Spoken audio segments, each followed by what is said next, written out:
Hello students, मैं Sandeep Singh welcome करता हूं आपका आपके ही channel Magnet Brains Hindi medium में, जहां पर मिलता है आपको complete school education free of cost. तो जैसा कि हम मिला करते हैं हमारे साइंस सब्जेक्ट के साथ, एंड हम अब डिस्कस करने जा रहे हैं हमारे chapter number 15 class 10th science का। चैप्टर नंबर 15 है हमारा पर्यावरण। इस चैप्टर को हम डिस्कस करने जा रहे हैं, तो सबसे पहले काम कर लेते हैं क्या, इस चैप्टर के जितने भी टॉपिक्स हैं उन सबको अंडरस्टैंड कर लेते हैं। एंड उसके लिए सबसे पहले हमारे पास में है दो टॉपिक, एक तो पर्यावरण और एक है हमारे पास में पारितंत्र। ये दो जो टॉपिक्स है अपने आप में बहुत ही बड़े टॉपिक है। इवन मैं कहूं सिर्फ और सिर्फ पर्यावरण को, तो यही अपने आप में बहुत वृहत रूप है, क्योंकि यहां पर डिस्कशन क्या होनी है भाई, हमारे आसपास की जितनी भी पूरी सिस्टम है उन सबको कहते हैं, मतलब हम और हमारे आसपास जितनी भी परिघटनाएं चल रही है, चाहे वो जैविक हो चाहे वो अजैविक हो, वो सब कुछ मिला करके बनने वाला है क्या, हमारा पर्यावरण। और पारितंत्र की जब बात करेंगे तो हम एक तंत्र की बात करेंगे, जिसमें हम डिस्कस करेंगे कि कोई चीज किस पे किस तरीके से डिपेंडेंट है, क्या कोई अकेला यहां पर इस पूरे पर्यावरण में रह सकता है या फिर सभी की किसी ना किसी के ऊपर निर्भरता है। इनकी चर्चा हम करने वाले इस सेशन में। तो जैसा कि आपको पता है कि मैग्नेट ब्रेन्स आपके लिए लेकर आते हैं क्वालिटी एजुकेशन एंड सब कुछ फ्री ऑफ कॉस्ट। मतलब यहां पे कुछ चैप्टर्स देखने के बाद आपको किसी भी तरीके का कोई सा भी सब्सक्रिप्शन, कोई गोल्ड पैकेज, कोई प्रीमियम पैकेज लेने की जरूरत बिल्कुल भी नहीं पड़ती। तो भाई चलिए हम शुरू कर लेते हैं इस सेशन को, जहां पे हम डिस्कस करते हैं सबसे पहले टर्म पर्यावरण को। पर्यावरण को अगर दो टुकड़ों में मैं अगर कन्वर्ट करूं ना, तो परि और आवरण, दो वर्ड से मिलकर के बना है पर्यावरण। सबको संधि आती है भाई, उसी तरीके से ये अभी मैं क्या कर रहा हूं, पर्यावरण का संधि विच्छेद कर रहा हूं। मतलब पर्यावरण को संधि विच्छेद जब करेंगे, यानी दो शब्द आते हैं, एक परि का मतलब आसपास, हमारे आसपास में जितनी चीजें हैं हम उनकी बात करते हैं। और आवरण का मतलब क्या होता है भाई, कवरिंग्स, है ना, लपेटे हुए, घेरे हुए, इसको कहते हैं आवरण। तो हमें हमारे आसपास जितनी चीजें घेरी हुई हैं, घेरी हुई से मतलब क्या है भाई, हमारे आसपास में बहुत सारी ऐसी गतिविधियां चल रही हैं, उन सभी गतिविधियों को मिला करके बनता है हमारा पर्यावरण। और इस समय पर्यावरण बहुत ही ज्यादा इंपॉर्टेंट मुद्दा है हर देश के लिए। किस टर्म में, कि इस पर्यावरण को संरक्षित कैसे किया जाए। क्योंकि हम दिन प्रतिदिन हमारे जैसे दैनिक जीवन में जो भी काम पड़ते हैं, उसके लिए हम कहीं ना कहीं पर्यावरण के ऊपर डिपेंडेंट हैं। लेकिन जिस रेट से पर्यावरण अपने आप को संतुलित करके रखा है, उससे ज्यादा का दोहन अगर हमने प्रारंभ कर दिया, तो सीधी बात है ना, पर्यावरण में क्या पैदा होगा भाई, असंतुलन पैदा हो जाएगी, है ना। सब कुछ का एक सिस्टम है। जैसे आपको एक नॉर्मली कहूं तो जैसे बारिश होता है, इसके लिए एक पूरा सिस्टम है, इसमें हमारा बहुत बड़ा रोल कुछ भी नहीं है। तो क्या है भाई, नेचुरली प्रकृति अपने हिसाब से सब कुछ चीजें लेकर के चलती हैं। तो प्रकृति जब अपने हिसाब से सब कुछ लेकर के चलेगी, तो उसमें अपने आप ये काम होना है कि भाई सूर्य के प्रकाश के संपर्क में जैसे ही धरातल पर कोई भी जलाशय आएगा, उसका पानी भाप बनेगा, ऊपर उठेगा। ऊपर उठने के बाद क्या होगा भाई, तो ये जाकर के बादलों का निर्माण करेगा, और कम दबाव का जहां क्षेत्र होगा वहां पे बरसात होगी, जहां बरसात होगी फिर से वहां पे क्या होंगे, पेड़ पौधे जन्मेंगे। पेड़ पौधे जन्मेंगे तो होगा क्या भाई, कि ये पानी को स्टोर करेंगे, ये पानी को अपने जड़ों के माध्यम से नीचे तक पहुंचाने में भी मदद करने वाले हैं। टेम्परेचर पृथ्वी के मेंटेन करके रखने वाले, जिसके कारण बारिश होनी है। तो कुल मिलाकर के सब एक दूसरे के ऊपर डिपेंडेंट है। और सोचने की बात इस पे क्यों है, क्योंकि पूरा विश्व समय समय पे आपको पता है कि पर्यावरण से लेकर के बहुत सारे सम्मेलन, बहुत सारे ऐसे इवेंट्स कराते रहते हैं, जिसमें पर्यावरण के प्रति जागरूकता फैलाना, पर्यावरण को संरक्षित कैसे किया जाए, बचाया कैसे जाए, मतलब इसका दोहन कम से कम हो, इसके ऊपर हम काम कर रहे हैं लगातार। हमें इस चैप्टर को सम्मिलित क्यों किया गया भाई हमारी क्लास 10th में, इसी वजह से क्योंकि हम अभी से पर्यावरण के प्रति सचेत रहें, सजग रहें, उसका उपयोग उतना ही करें जितना हमें रिक्वायर्ड है। क्योंकि हम भौतिकता की तरफ जैसे ही बढ़ते हैं, हमारी पर्यावरण के प्रति डिपेंडेंसी भी उतनी ही बढ़ जाती है, और हम उसका दोहन उतनी तेजी से करते हैं। और जितनी तेजी से आप उसका दोहन करेंगे, उसके बुरे प्रभाव आपके ऊपर ही आते हैं, आपके अर्थात हम सभी के ऊपर, है ना। जैसे नॉर्मली अगर मैं कहता हूं कि भाई हमने क्या किया, हमने petrol diesel engines petrol engine, इन सब चीजों का इस्तेमाल किया काय के लिए, आवागमन के लिए। अब आवागमन तो सुगम हो गई, लेकिन उसकी वजह से जो कार्बन डाइऑक्साइड निकल रहा है वो तो हम इसी एटमॉस्फेयर में मिला रहे हैं ना, वायु प्रदूषण कर रहे हैं, वो भी तो हमारे पर्यावरण का ही पार्ट है। कुल मिलाकर के इस वर्ड का मतलब है क्या भाई, परि प्लस आवरण, हमारे आसपास घेरे हुए वो सभी चीजें, चाहे वो जैविक हो चाहे वो अजैविक हो, मतलब चाहे वो पेड़ पौधे, छोटे छोटे कीट पतंग या कोई जीव जंतु, है ना, कोई जैसे घर बिल्डिंग, ये सब कुछ भी हमारे पर्यावरण का ही हिस्सा है। यानी हम जिन चीजों से घिरे हुए हैं, हमारे आसपास में जितनी भी चीजें मौजूद है, उन सबको मिलाकर के बनता है पर्यावरण, और सबकी कुछ ना कुछ अहम भूमिका है इस पूरे पर्यावरण के संचलन में। तो क्या कह रहे हैं भाई, पर्यावरण का मतलब हो गया परि प्लस आवरण, मतलब आसपास की चीजें जो हमको घेरे हुए हैं, यानी वह आवरण, इसके डेफिनेशन क्या लिख सकते हैं, वह आवरण जो हमें चारों ओर से घेरे हुए हैं, या हमारे चारों ओर का वह वातावरण, परिवेश जिसमें हम रहते हैं, पर्यावरण कहलाता है। हमारी एटमॉस्फेयर क्या है भैया, हमारा पर्यावरण क्या है भाई, हमारी एनवायरमेंट क्या है, तो भैया ये एटमॉस्फेयर भी हमारे एनवायरमेंट का ही पार्ट है, मतलब हमारे पर्यावरण का ही हिस्सा है क्या भाई, हमारा वातावरण। ठीक, तो पर्यावरण मतलब समझ में आ गया, ये सब कुछ, कोई गैस अणुओं की बात कर ले, ऑक्सीजन की बात कर ले, जलाशयों की बात करें, नदियों की बात करें, समुद्र की बात करें, जीव जंतुओं की बात करें, पेड़ पौधों की बात करें, नॉन लिविंग की भी बात कर लीजिए भाई, मिट्टी, खेत, घर, टेबल, चेयर, ये सब कुछ हमारे पर्यावरण का हिस्सा है। ठीक है, इसी तरीके से होता है भाई एक तंत्र, परितंत्र, इकोसिस्टम। परितंत्र का मतलब क्या होता है भाई, इकोसिस्टम का मतलब है एक पूरा सिस्टम है जो एक दूसरे के ऊपर निर्भरता रखता है, जिसके हिसाब से चीजें चलती हैं। जैसे हम यहां पे कह रहे हैं कि एक क्षेत्र के सभी जीव अजैविक घटक से मिलकर बना एक परितंत्र का निर्माण करते हैं। मतलब ऐसा कहिए कि सभी जीव, मतलब जैविक और अजैविक दोनों ही मिलकर के क्या बनाता है, एक पूरा परितंत्र बनाता है। कैसे, चलिए देखते हैं। तो इसलिए एक परितंत्र जैविक मतलब जीवित जीव, जैसे कि जो भी जीवित आपको लेना चाहे, जीवित जीव में हम स्वयं हो गए, एनिमल्स हो गए, बर्ड्स हो गए, इंसेक्ट्स हो गए, प्लांट्स हो गई, ये सब कुछ। ठीक, और अजीवित मतलब अजैविक का मतलब क्या हो गया भाई, जैसे टेम्परेचर, तापमान हो गई, वर्षा हो गई, वायु हो गई, मृदा हो गई, इन सब से मिलाकर के हमारा पूरा एक इकोसिस्टम बनता है। ठीक है, जैसे देखिए कई इकोसिस्टम की हम बात करेंगे, जैसे पारितंत्र के प्रकार की बात करें, इकोसिस्टम के टाइप्स की बात करें, तो इकोसिस्टम जनरली दो तरीके के हम देखेंगे, एक प्राकृतिक और एक मानव निर्मित। अब पारितंत्र का मतलब क्या है, जैसे एक बात समझिए, हम अगर बागीचे में जाते हैं तो बागीचा अपने आप में एक इकोसिस्टम है। अब कहेंगे कैसे, तो देखिए ना, उसमें क्या क्या चीजें हो रही है, उसमें बहुत ही छोटे छोटे जो पौधे हैं वो ग्रो कर रहे हैं, बढ़ रहे हैं। अब उन पौधों को खाने वाले भी कुछ ना कुछ उसमें क्या होंगे भाई, तो उन पौधों को खाने वाले कुछ ना कुछ जीव, कुछ कीट पतंग उसमें जरूर होंगे। वो कीट पतंग क्या करते हैं, पौधों को खा जाएंगे, या फिर उससे जो फल उपजेगा वो खा जाएंगे। फिर आप कहेंगे तो भैया इन कीट पतंगों को भी कोई ना कोई खाने वाला होगा। जैसे मान लीजिए कि उसमें क्या हुआ भैया, उसके अंदर में छोटे छोटे घास उगे, उन घास को खाने के लिए खरगोश अवेलेबल है ना। अब खरगोश को खाने के लिए भी कोई ना कोई अवेलेबल है भाई, जैसे सांप भी शिकार कर देता है उसका। तो अब क्या होगा भाई, तो सांप हो गया, अब सांप खाया तो सांप को खाने के लिए नेवला भी अवेलेबल है। कुल मिलाकर के क्या है, ये एक पूरा सिस्टम है। अब क्या होगा, सिर्फ यही वाला सिस्टम नहीं कि कोई मांसाहारी जीव ही आ जाएगा। एक प्लांट है, एक पौधा ग्रो कर रहा है, ग्रो करेगा पौधा तो उसकी क्या होंगी भाई, पत्तियां आएंगी, उसमें फूल आएगा। अब फूलों के परागकण एक जगह से दूसरी जगह, मेल से फीमेल तक ले जाने के लिए तितलियां हैं, उनके पैरों में चिपक करके वो परागकण एक जगह से दूसरी जगह जाते हैं, जहां से फिर क्या भाई, तो फिर वहां से पौधा, दूसरे बीज का निर्माण होता है, दूसरे फल का निर्माण होता है। तो मतलब क्या हो रहा है, ये पूरा एक सिस्टम है। अब वहां पे नया फल बनेगा तो भैया वो जब फल पकेगा, वो फल हो सकता है हम कंज्यूम कर रहे हैं, या फिर हम अगर कंज्यूम नहीं कर रहे तो वो फल फिर से नीचे गिर गया। जैसे ही फल नीचे गिरेगा क्या होने लगेगा भाई, सड़ना शुरू होगा। सड़ने के लिए फिर से बैक्टीरिया होंगे, वो बैक्टीरिया क्या करेंगे, उसको अपघटित करेंगे। जो जटिल कार्बनिक यौगिक के रूप में है वो सिंपल अकार्बनिक यौगिक के रूप में क्या करेंगे, उनको तोड़ देंगे, विघटित कर देंगे।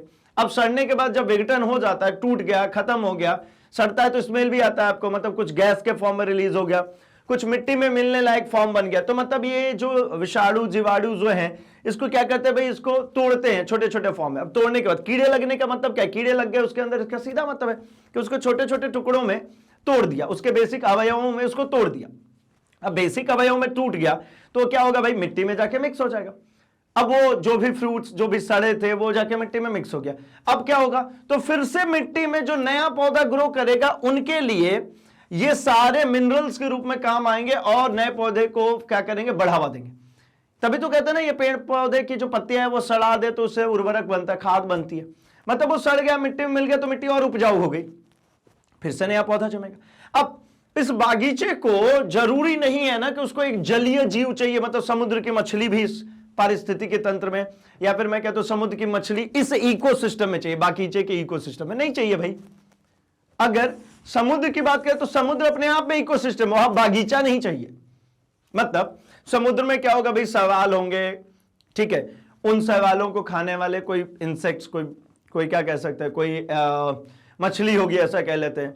छोटी मछलियों को खाने के लिए बड़ी मछली है, बड़ी मछलियों के लिए वेल है, मतलब पूरा एक उनका अलग से इकोसिस्टम है। उनको स्थल पे आने की जरूरत नहीं है, बागीचे में उनको आने की जरूरत नहीं है, वो अपना वहीं के वहीं जीवित रह जाए। ऐसे कोई कहता है जंगल, तो जंगल भी अपने आप में एक इकोसिस्टम है भाई, वहीं पे सब कुछ अवेलेबल है उसका।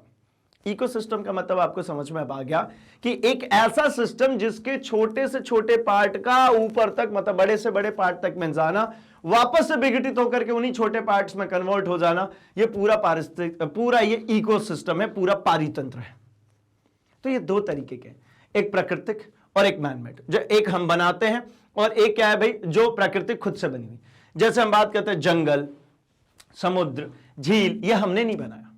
अब जंगल अपने आप में एक पूरा पारितंत्र होगा ना भाई, पूरा इकोसिस्टम है ना, क्योंकि जंगल में सब कुछ है। देखिए ना, अगर आप पौधों की बात करते हैं तो छोटे पौधे, छोटे पौधों से भैया उससे प्लांट्स बनेंगे, प्लांट से वो क्या होगा भाई, फल पकेगा, पूरा पेड़ बनेगा, पेड़ से जो फल पकेगा वो गिरेगा, फिर नए पेड़ बनेंगे, ये पूरा अपना पेड़ों का चल रहा है। साथ ही साथ ऐसे भी है कि भाई उन पौधों को खाने वाले भी हैं, जैसे मान लीजिए भेड़ हुई, बकरियां हुई, ये सब क्या करेंगे भाई, तो ये छोटे छोटे जो पौधे उगेंगे उन्हीं को खा जाएंगे, उनको फल बनने तक के लिए मौका ही नहीं मिलना। लेकिन जैसे भेड़ बकरियों ने क्या किया, पौधे को खाया, तो भेड़ बकरियों को खाने वाला भी कोई ना कोई है। तो अल्टीमेटली क्या, ये पूरा एक सिस्टम है, वहीं के वहीं सब कुछ होते रहता है। अच्छा, जो ये भेड़ बकरियों को खा रहा है, जैसे मान लीजिए भेड़ बकरियों को, है ना, अपन ने कह दिया कि भैया जो क्या कहते हैं, भालू ने शिकार कर लिया, चलो अब भालू ने शिकार किया, तो भालू का शिकार कौन कर लेगा, भालू का शिकार भैया शेर कर लेगा। अब शेर ने शिकार कर लिया भालू का, तो अब ऐसा तो नहीं कि शेर अमर है, नहीं, शेर भी तो मरेगा, और शेर जब मरेगा तो फिर वो शेर भी सड़ेगा। सड़ेगा इन द सेंस उसको भी क्या करना पड़ेगा, विघटन करना पड़ेगा, वो विघटित होगा, छोटे छोटे अवयवों में टूटेगा, और टूटने के बाद वापस से उसी मिट्टी में मिल जाएगा, फिर वहां नए पौधे जमेंगे। तो ये पूरा एक सिस्टम है, वो अपने आप में इंडिपेंडेंट। इसमें मेरा कोई रोल है क्या, कोई मानव का रोल है क्या सागर में, कि कोई कहे मैंने एक समुद्र बनाया, अरे नहीं भैया ऐसा संभव नहीं है। मैंने एक झील बनाया, ऐसा भी संभव नहीं है। और किसी ने कहा मैंने पूरा जंगल बनाया, तो ऐसा भी संभव नहीं है। लेकिन जंगल बनाने वाले बहुत सारे ऐसे लोग हैं और उन सबको सल्यूट है, क्योंकि बहुत सारे ऐसे लोग हैं जो पर्यावरण के प्रति इतने जागरूक हैं कि उन्होंने अपनी पूरी जिंदगी मेहनत कर करके क्या किया भाई, पूरा का पूरा जंगली बसा दिया। खैर, उसको आप मानव निर्मित में नहीं लाएंगे। मेरा कहने का इंटेंशन कुछ ऐसा है कि उन्हें बहुत सारे पेड़, बहुत सारे प्लांटेशन किए हमारे पर्यावरण को बचाने के लिए। लेकिन जंगल एक क्या है भाई, ये प्राकृतिक है, ये नेचुरली उसका पारितंत्र डेवलप होता है। आप पेड़ लगा सकते हो, आप पारितंत्र डेवलप नहीं कर सकते। आप वहां शेर लाके बसा नहीं सकते हो। पेड़ आपने लगा दिया, आपने घना जंगल बना लिया, लेकिन वहां पे है ना शेर लाके आप नहीं बसाओगे, आप बकरियां ले आकर के नहीं बसाओगे उसके अंदर, है ना, उसके अंदर नए पौधे ग्रो करें, ये वो सब कुछ आप नहीं करते रहोगे, वो अपने आप होने वाली प्रक्रिया है। ठीक है, तो अभी बात समझ में आ गई कि मानव निर्मित पारितंत्र किसको कहेंगे। तो जो मानव ने निर्मित किया वो मानव निर्मित, जैसे खेत हमने बनाया भाई, उसमें क्या करना है, उसमें से जो घास है वो निकालना है, उसके अंदर बीज डालना है, वो बीज से जो पौधे उपजेंगे उनकी कटाई छटाई या फिर उनकी सफाई, ये सब कुछ कौन करता है, हम करते हैं। वैसे ही हम बात करते हैं किसके, जलाशय की, है ना, बागीचे की। तो जलाशय हुआ, जैसे तालाब हमने बना सकते हैं भाई, ये मानव निर्मित है। बागीचा हम बना सकते हैं, मानव निर्मित है। और भी क्या बना सकते हैं, सबसे बढ़िया आपको अगर लगे तो भाई एक्वेरियम। एक्वेरियम सभी ने देखा होगा भाई, है ना, कांच का एक छोटा सा घर जिसमें क्या मछलियों को हम पालते हैं। अब वो कैसा है, वो हम बनाते हैं, हम डेवलप करें, वो मानव निर्मित है। हमने उसमें क्या किया भाई, उसमें एक कांच का घर बनाया, फिर उसमें क्या करते हैं भैया, पानी डाला, पानी के साथ साथ नीचे कुछ कंकड़ डाल देते हैं, फिर उसके अंदर क्या करते हैं, तो उसमें एक ऑक्सीजन के बबल्स जाने के लिए एक मशीन लगाते हैं जो ऑक्सीजन बबल्स भी उसमें छोड़ता रहता है। फिर क्या करते हैं भाई, तो उसमें मछलियां ला के रख देते हैं। अब एक बात समझिए, अब मछलियां ला के आपने रख दी, छोड़ दिए, आप उसकी साफ सफाई नहीं करेंगे तो वो नहीं चलेगा। जैसे खेत आपको साफ सफाई करनी पड़ती है, जलाशय आपको साफ सफाई करनी पड़ेगी, बागीचा आपको साफ सफाई करनी पड़ेगी, लेकिन जंगल हम साफ नहीं करते, झील हम साफ नहीं करते, सागर हम साफ नहीं करते।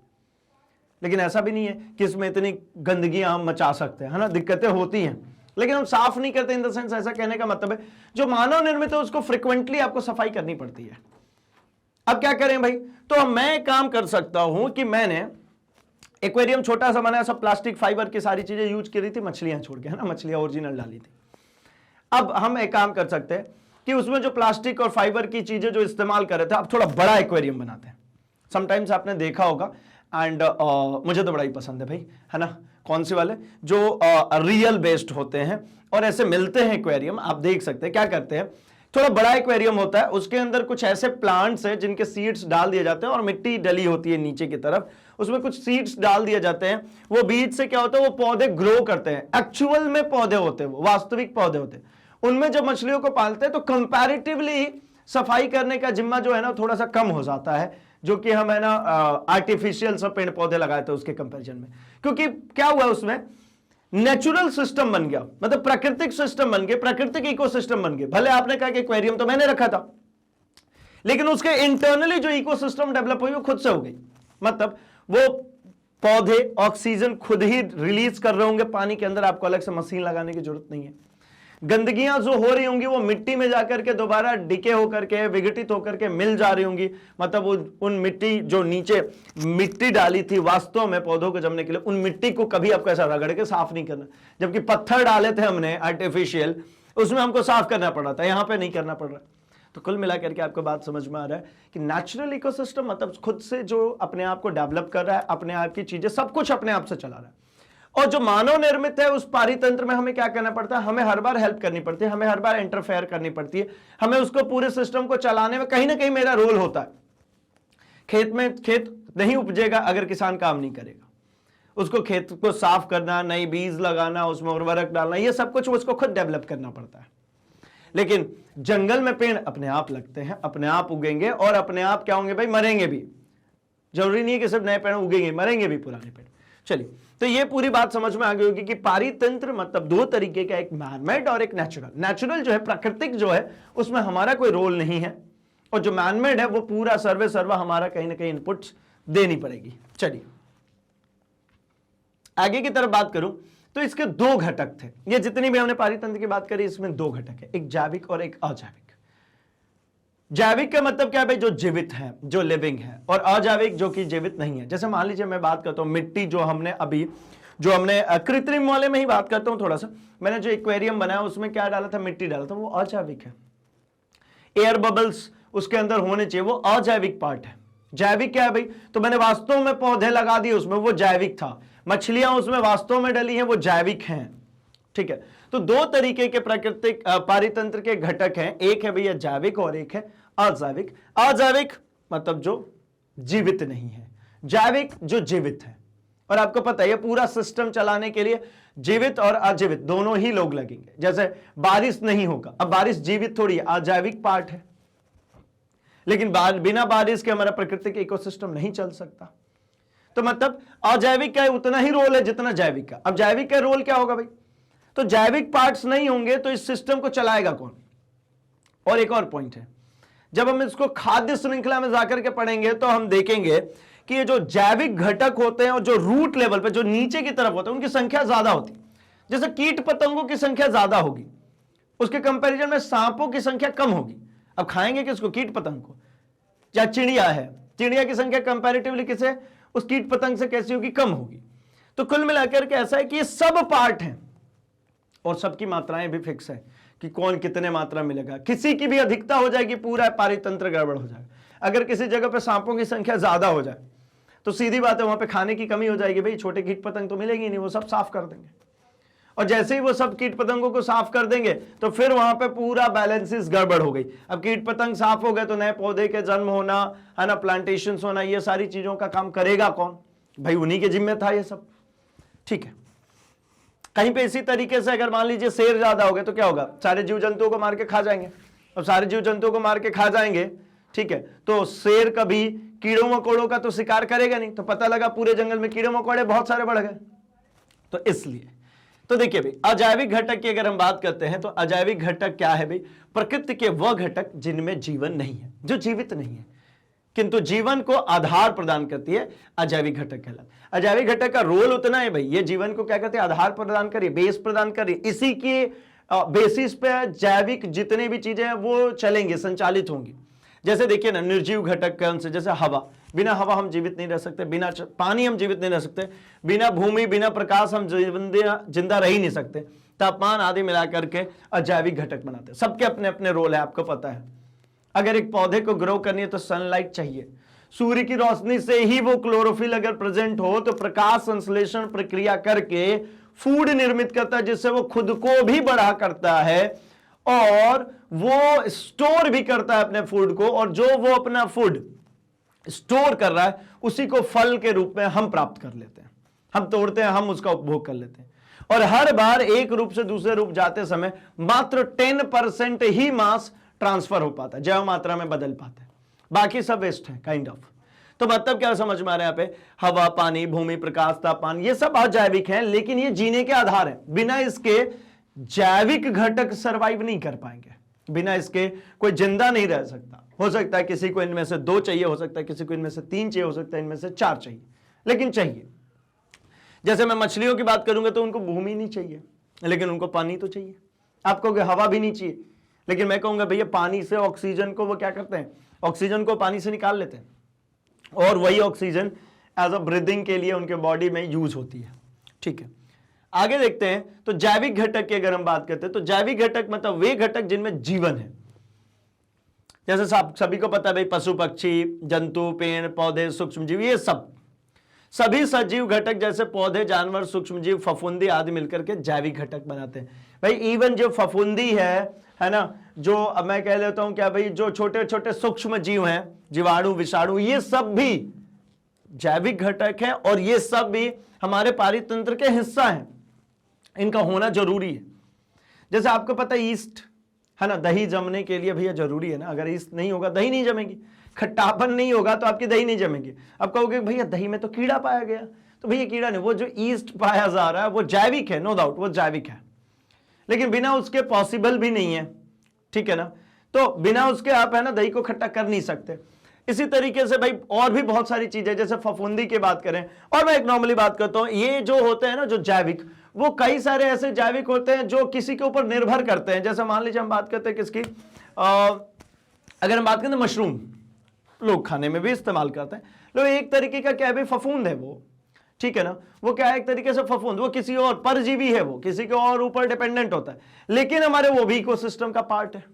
ठीक है, तो मतलब जैविक घटक और हमारा जो अजैविक घटक है, ये दोनों को मिलाकर के हमारा ये पूरा पारितंत्र बनता है, हमारी पूरी इकोसिस्टम बनती है। इसमें रोल जीवित के भी उतने जितने की अजैविक के हैं। सनलाइट की उतनी इंपॉर्टेंस है भाई जितना कि हमें हमारे लिए कोई पौधे चाहिए। अब पौधा चाहिए तो सनलाइट चाहिए ना, बिना सनलाइट का पौधे ग्रो नहीं करेंगे, पौधे ग्रो नहीं करेंगे फल नहीं लगेगा, उनके फल नहीं लगेंगे तो हम क्या खाएंगे। तो कुल मिलाकर के हम सभी कहीं ना कहीं एक दूसरे के ऊपर निर्भर हैं। एंड जो इनिशियली हमने कहा था कि हमारे आसपास के जितनी भी चीजें जिनसे हम घिरे हुए हैं, उनमें 2 तरीके की परितंत्र मिलेगी। एक मिलेगी जो प्राकृतिक होगी, जो नेचर ने खुद ने बनाई है, और दूसरी वो होगी जो हमने बनाई है। दोनों की कैटेगरी हमने पढ़ी और हमने कहा कि दोनों में ही, हमने जो बनाई है उसमें भी और जो प्रकृति से बनी है उसमें भी, दोनों में ही जैविक और अजैविक दोनों ही घटक होंगे। और दोनों घटक क्या, जो जीवित हैं वो जैविक घटक, जो अजीवित हैं, जो निर्जीव हैं, वो क्या कहलाएंगे भाई, अजैविक घटक। खत्म सी बात है ना। तो जो इस टारगेट में था, मतलब इस सेशन के लिए था हमारा, वो हम लोगों ने भैया यहां पर कवर अप कर लिया। हमने सीख लिया कि पर्यावरण अल्टीमेटली क्या है, हमारे पारितंत्र, इकोसिस्टम क्या होती है, इनको हमने समझ लिया। तो मैग्नेट ब्रेन्स भैया हमेशा के लिए कम्युनिकेट करता रहा है एंड कमिटेड रहा है कि एक हाई क्वालिटी एजुकेशन प्रोवाइड करेंगे, एंड वो लगातार हम करते आ रहे हैं, क्योंकि हम ये सारे कोर्सेज फ्री ऑफ कॉस्ट लेकर के आते हैं। सीबीएसई इंग्लिश मीडियम हो आप या फिर सीबीएसई हिंदी मीडियम, मतलब ये पूरे कोर्स कंटेंट एनसीईआरटी बेस्ड है। एंड आप किसी भी स्टेट बोर्ड से होंगे, आपके लिए पूरे कोर्स कंटेंट मिल जाते हैं फ्री ऑफ कॉस्ट, क्योंकि आपके भी स्टेट बोर्ड में एनसीईआरटी को ही फॉलो करते हैं एंड ये पूरा कोर्स कंटेंट भी एनसीईआरटी बेस्ड है। साथ ही साथ अगर यूपी या बिहार बोर्ड से आते हैं तो आपके लिए तो एक्सक्लूसिव प्लेलिस्ट है जहां पर आपके बोर्ड के अकॉर्डिंगली आपका पूरा कोर्स कंटेंट मिल जाता है, जिसमें one shot revision, concept videos, MCQs की series, previous year question paper, most important question paper, Magnet Brain sample paper, model paper, बहुत कुछ अवेलेबल है। तो भाई अगर आप हमारे साथ CUET, spoken English, NTSC, olympiad के लिए कनेक्टेड हैं तो भी कनेक्टेड रहिए, क्योंकि ये सारे कोर्सेज भी हम लेकर के आते हैं फ्री ऑफ कॉस्ट। साथ ही साथ अगर आप चाहते हैं और इंप्रोवाइजेशन और इंप्रूवमेंट, तो मैग्नेट ब्रेन्स द्वारा एक्सक्लूसिवली डिजाइन किए गए आपके नोट्स मिल सकते हैं इस वीडियो के डिस्क्रिप्शन बॉक्स में लिंक को फॉलो करने के बाद। तो फटाफट से जाइए, चेकआउट कीजिए अपने बुक्स एंड ई बुक्स को, जो कि इसी वीडियो के डिस्क्रिप्शन बॉक्स में अवेलेबल है। तो भाई जिस तरीके से आप हमारे साथ कनेक्टेड हमारे YouTube चैनल पे, ऐसे ही हमारे साथ जुड़ सकते हैं हमारे social media platform, that is Facebook, Instagram, Twitter, Telegram पर भी, जहां पर आपकी कोई सजेशंस, कोई सुझाव वो हम तक पहुंचा सकते हैं एंड हमारी तरफ से कोई नई इंफॉर्मेशन आती है वो फटाफट आप तक पहुंच जाएगी। तो जल्दी से इस वीडियो को लाइक कर दीजिए, चैनल को सब्सक्राइब एंड इसे अपने दोस्तों में शेयर भी कर दीजिए भाई, क्योंकि उन्हें भी तो बताना है कि मैग्नेट ब्रेन्स हिंदी लेकर के आते हैं क्वालिटी एजुकेशन, एक्सपीरियंस टीचर्स के साथ end of course free of cost. तो अपना और अपने आसपास सभी का बहुत सारा ख्याल रखेंगे। मिलते हैं हम अपने अगले वीडियो में अगले टॉपिक के साथ, तब तक के लिए थैंक्स फॉर वॉचिंग।